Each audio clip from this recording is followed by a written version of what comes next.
ఆచార్య దేవ,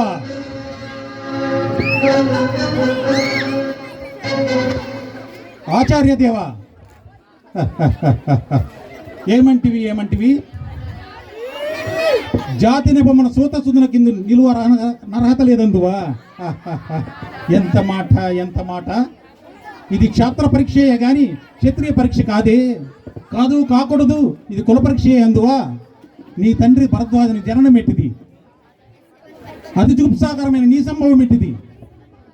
మట్టి కొండలో పుట్టితివి కదా, నీది ఏ కులము?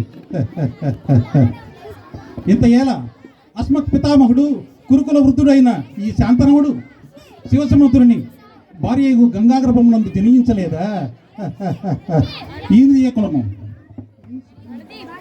నాతో చెప్పింతురేమయ్యా. మా వంశమైన ఒక మూలపురుషుడైన వశిష్ఠుడు దేవవేశకు ఔరసీ పుత్రుడు కాడా?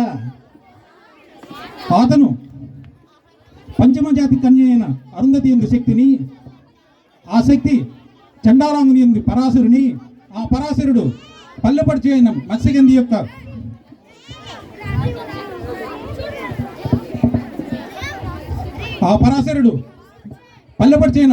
ఎందు మా తాత వ్యాసుని, ఆ వ్యాసుడు విధవరాండ్రైన పితామహి అంబికతో మా తండ్రిని, పినపితామహి అంబాలికతో మా పినతండ్రి ధర్మరాజును, మా ఇంటి దాసితో ధర్మ నిర్మాణజనుడని మీతో కీర్తించబడుతున్న ఈ విదురుదేవుని కనలేదా?